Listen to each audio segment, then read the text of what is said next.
வணக்கம் எனதருமை தமிழ் சொந்தங்களே. ஒரு மனிதன் கலங்க ஒரு வார்த்தை போதுமானது. ஒரு மனிதன் மகிழ ஒரு வார்த்தை போதுமானது. ஒரு உறவு நெருங்க ஒரு வார்த்தை போதுமானது. ஒரு உறவு நொறுங்கவும் ஒரு வார்த்தை போதுமானது. வார்த்தைகள் வாழ்க்கையை நகர்த்தும் சக்கரங்கள். வாழ்க்கையை வழிமாற்ற ஒரு வார்த்தை போதுமானது. அப்படித்தான் எல்லோரும் பத்திரிக்கை அடிக்கும்போது அதில் அனைவரும் வருக அப்படின்னு ஒரு வார்த்தை போட்டிருப்போம். எப்படி? அனைவரும் வருகன்னு ஒரு வார்த்தை போட்டிருப்போம். அந்த அனைவரும் வருகன்னு ஒரு வார்த்தை நம்ம நண்பரை என்ன பாடுபடுத்தியிருக்கு. அந்த நண்பர் அந்த அனைவரும் வருகன்னு ஒரு வார்த்தையை வச்சுட்டு என்ன செஞ்சுருக்காருன்னு நீங்களே பாருங்கள். அண்ணா வீரப்பனே, என்ன வணக்கம். வரையா நல்லா இருக்கீங்களா? நல்லா இருக்கேன். அவசரமா இங்கே வரீங்க? கொஞ்சம் பிஸினே. நமக்கு என்ன பிஸி? என்ன ஒரு ஃபங்க்ஷனுக்கு போய்க்கிருக்கேன். என்ன ஃபங்க்ஷன்? உட்காருங்க, உங்களை போய் இறக்கி விடுறேன். உட்காருங்க. ஏன் நடந்து வரீங்க? இப்படி முருகா ஆண்டவா. சொல்லுண்ணே, என்ன ஃபங்க்ஷன்? அண்ணே ஒரு கல்யாணம்ண்ணே. சரி. என்ன கல்யாணம் கறி விருந்து. சரி, இதுதான் போய்க்கிருக்கேன். வேற என்ன நைட்டு வந்து ஏதாவது ஒரு ஃபங்க்ஷனாக இருக்கும். இந்த மாதிரி ஃபங்க்ஷன் அப்படி பல ஃபங்க்ஷன் போறீங்களே, காசுக்கு செய்முறைக்கெல்லாம் என்ன பண்ணுவீங்க? செய்முறை அவங்க யாருன்னு எனக்கு தெரியாதுல்ல. யாருன்னு தெரியாம நீங்க சாப்பிட போறியா? இல்ல, அனைவரும் வருகன்னு சொல்லி போட்டிருந்தாங்க. அதனால போய்க்கிருக்கேன். இது அனைவரில் நானும் ஒரு ஆள் தானே. அனைவரும் வருகன்னு அது பொதுவா வழக்கத்துக்கு போடுறது தானே. அதுக்கான இப்படி அவங்க கூப்பிடுறாங்க சாப்பிடறதுக்காக போயிடுறது. அவங்க சாப்பிட கூப்பிடல, அனைவரும் வருகன்னு கூப்பிட்டுருக்காங்க. சரி, நீங்க என்ன செய்வீங்க? சாப்பாடு சாப்பிடுவேன். அதானே பண்றியா? ஆமா. அதுக்கு சார் வேலை வெட்டிக்கு போய் வீட்டுல உட்காந்து சாப்பிட. வேலை வெட்டி போய் என்ன பண்ண போறீங்க? வேலை வெட்டி போனா காசு பணம் கொடுப்பாங்க. அதை காசை வச்சு என்ன பண்ண போறீங்க? சாப்பிடுவோம். அந்த காசை அவங்க வச்சிருக்காங்கல்ல, அப்புறம் என்ன? யார் வச்சிருக்க? இந்த ஃபங்க்ஷனுக்காரங்க வச்சிருக்காங்கல்ல, அப்புறம் என்ன? ஏன்னா வேலை வெட்டிக்கு போனா நிம்மதியா ஒரு மதிப்பா இருக்கலாம்ல.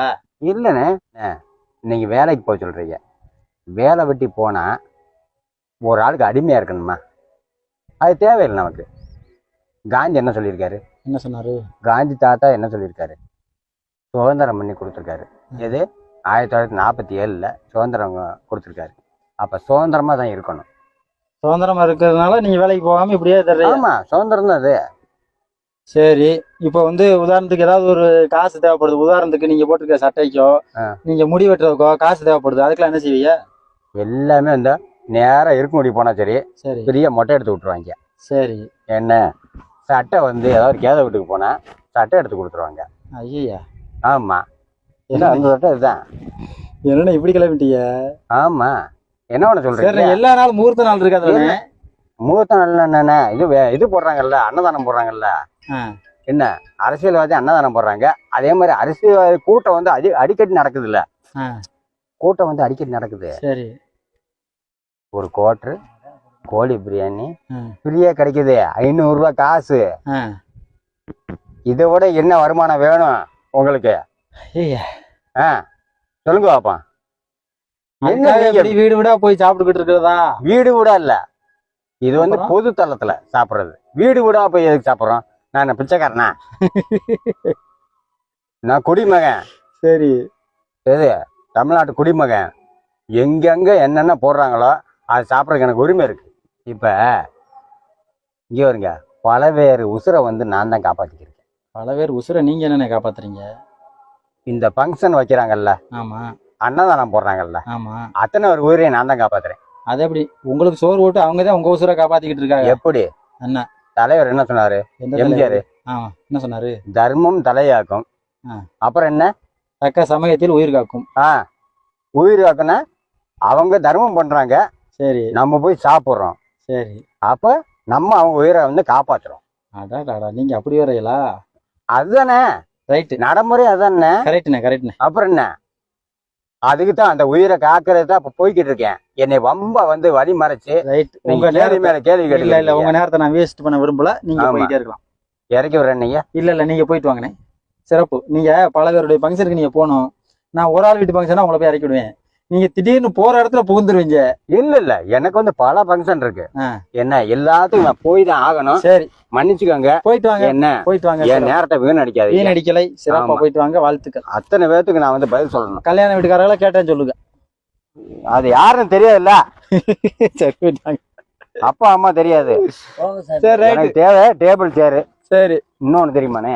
ஆனா இன்னொரு விஷயத்த சொல்லிட்டு போயிடுறேன், சொல்லுங்க கோச்சிக்கிறாதீங்க. சொல்லுங்க. எங்க சைவ சாப்பாடோ அங்க போக மாட்டேன். என்ன சாப்பாடுனா எல்லாம் ஒரு சாப்பாடு தானே? கல்யாணத்துல இப்ப வந்து கறிதான். சரி. நமக்கு தேவை அசைவம். போவேன், வாடை வந்து அசைவ வாடை வந்துச்சுன்னா உள்ள போயிருவேன். சரி. இல்லைன்னு வெளியே வந்துடுவேன். சாம்பார் கிம்பார்லாம் போட்டா ஐயோ ஐயோ ஐயோ சாம்பாரா? சாம்பார் இந்த கூட்டு பொரியல் ஆகாவே ஆகாது. சாமி வணக்கம், உங்களுக்கு ஒரு கும்பிடு, நான் போயிட்டு வந்துடுறேன். ரைட்டு. இங்க வருங்க, அசைவ சாப்பாடு எங்கேயோ அங்கதான் சாப்பிடுவேன். ரைட்டு. ஆமா, எனக்கு வாடை அடிக்கும்.